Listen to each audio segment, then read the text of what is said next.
बच्चों हम लोगों ने कल कोशिका के विषय में अध्ययन किया था, कोशिका की खोज के विषय में। आज हम लोग कोशिका सिद्धांत और कोशिका के प्रकार के विषय में अध्ययन करेंगे। दो वैज्ञानिक हुए, मैथियास जीस्लीडेन तथा थियोडोरसॉन। दोनों ने सन 1939 में कोशिका सिद्धांत प्रस्तुत किया। इसके अनुसार पहला पॉइंट है कि प्रत्येक जीवधारी का शरीर एक या एक से अधिक कोशिकाओं से मिलकर बना होता है। यानी एक कोशिकीय जीवों का शरीर एक कोशिका का, बहुकोशिकीय जीवों का शरीर बहुत सारी कोशिकाओं से मिलकर के बना है। जैसे एक कोशिकीय जीव में जैसे बैक्टीरिया हो गया, ब्लू ग्रीन एल्गी हो गया और विभिन्न प्रकार के शैवाल हैं। एक कोशिकीय जंतुओं में जैसे अमीबा हो गया, पैरामीशियम हो गया, यूग्लिना हो गया। बहुकोशिकीय जंतुओं में जैसे विभिन्न प्रकार के जंतु और विभिन्न प्रकार के अन्य पौधे। इसके बाद दूसरा पॉइंट है, कोशिका प्रत्येक जीवधारी के शरीर में कार्य की मूलभूत इकाई है। यानी जितनी भी मूलभूत इकाई है, अर्थात जीवन की समस्त प्रक्रियाएं एक ही कोशिका में संपन्न होती हैं। यानी एक कोशिकीय जीवों में जीवन की समस्त प्रक्रियाएं एक कोशिका में संपन्न होती हैं। बहुकोशिकीय जीवों में जीवन की समस्त प्रक्रियाएं के लिए अंग पाए जाते हैं।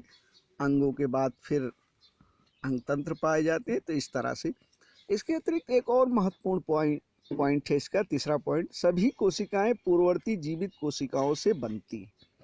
यानी कोई भी कोशिका है वह अपनी पूर्ववर्ती कोशिका के से ही बनती है जो जीवित कोशिका है। इसी संबंध में रुडोल्फ विर्चो ने एक पॉइंट दिया था, ओमनिस सेलुला आ सेल्यू। इसका मतलब भी यही है कि सभी कोशिकाएं अपने से पूर्ववर्ती जीवित कोशिकाओं से ही बनती हैं। इसके बाद कोशिका के प्रकार, कोशिका दो प्रकार की होती है। नंबर 1 प्रोकैरियोटिक कोशिका, नंबर 2 यूकैरियोटिक कोशिका। प्रोकैरियोटिक कोशिका ग्रीक वर्ड है pro means primitive, karyon means nucleus, यानी प्राथमिक प्रकार का न्यूक्लियस। अब प्राथमिक न्यूक्लियस क्या है? प्रिमिटिव, आद्य प्रकार का। प्राथमिक प्रकार के न्यूक्लियस में जो केंद्रक के बाहर केंद्रक कला अनुपस्थित होती है, केंद्रिका न्यूक्लियोलस भी नहीं होता है और डीएनए सीधा साइटोप्लाज्म के संपर्क में होता है। एक और महत्वपूर्ण चीज होती है इसमें, डीएनए में हिस्टोन प्रोटीन का अभाव होता है। इसके अतिरिक्त अन्य कोशिकांग, सुविकसित कोशिकांग जैसे प्लास्टिन यानी लवक, सेंट्रोसोम है, माइटोकॉन्ड्रिया है, एंडोप्लाज्मिक रेटिकुलम, गाल्जी बॉडी इत्यादि भी अनुपस्थित होते हैं। राइबोसोम 70S प्रकार का होता है, 70S प्रकार का। एस क्या है? Sedimentation coefficient. इसकी चर्चा हम लोग बाद में करेंगे, क्या है सेडिमेंटेशन कोएफिशिएंट। जब हम लोग राइबोसोम का अध्ययन करेंगे तब उसमें इसकी चर्चा की जाएगी। इसका उदाहरण है ब्लू ग्रीन एल्गी, बैक्टीरिया और बैक्टीरिया। ब्लू ग्रीन एल्गी नीले हरे शैवाल और बैक्टीरिया।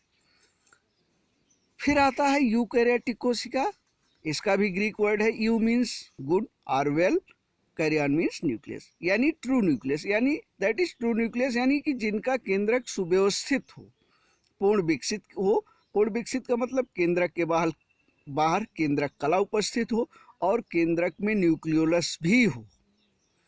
और एक दूसरी चीज, डीएनए में हिस्टोन प्रोटीन भी पाई जाती हो, ये भी उपस्थित हो। अन्य विभिन्न कोशिकाएं जैसे लवक है, सेंट्रोसोम है, माइटोकॉन्ड्रिया है, एंडोप्लाज्मिक रेटिकुलम है, गाल्जी काय है, ये सभी उपस्थित होते हैं। और एक और महत्वपूर्ण चीज है राइबोसोम। राइबोसोम 80S प्रकार के होते हैं, यानी प्रोकैरियोटिक कोशिका में 70S प्रकार के और यूकैरियोटिक कोशिका में 80S प्रकार के। ये कोशिकाएं ब्लू ग्रीन एल्गी तथा बैक्टीरिया को छोड़कर सभी पौधों जैसे algae, fungi, bryophyta, Pteridophyta, gymnosperm, angiosperm और सभी जंतुओं में पाई जाती है। इसके बाद फिर आता है कोशिका का आकार और परिमाप। कोशिकाएं विभिन्न आकार की होती है। जीवद्रव्य साधारण रूप से भौतिक कारण से गोलाकार होता है। इसके विषय में हम लोग इसके बाद पढ़ेंगे। परंतु कोशिका में अनियमित वृद्धि, परिवर्धन के कारण कोशिकाएं बहुत सारे प्रकार की हो सकती हैं। कोशिकाएं लंबी भी हो सकती हैं, बहुफलकीय भी हो सकती हैं, गोलाकार भी हो सकती हैं और चतुष्कोणीय भी हो सकती हैं।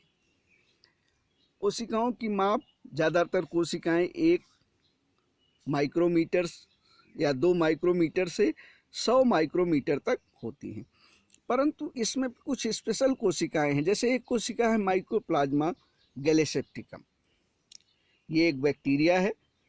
PPLO, इसको कहते हैं PPLO, pneumonia, pleuro pneumonia like organism. इसका फुल फॉर्म है pleuro pneumonia like organism. Pleuro pneumonia like organism ये सबसे छोटी कोशिका है और इसकी लंबाई 1 माइक्रोमीटर होती है। इसके अतिरिक्त नर्वस सेल हैं, जंतुओं में पाए जाने वाली नर्व सेल, इनकी लंबाई 90 सेंटीमीटर तक हो सकती है। और सबसे बड़ी जो जीवित कोशिका है वो है ऑस्ट्रिच का अंडा, जो 170 mm होता है, 170 मिलीमीटर होता है लगभग।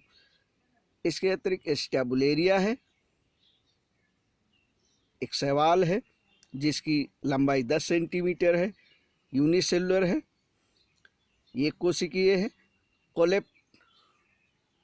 कोलेरपा एक कोशिका है कोलेरपा की, इसकी लंबाई 1 मीटर तक हो सकती है। तो यह हो गया कोशिका की आकार और परिमाप। इसके बाद फिर हम लोग अब कोशिका के कितने भाग हैं उनकी चर्चा करेंगे।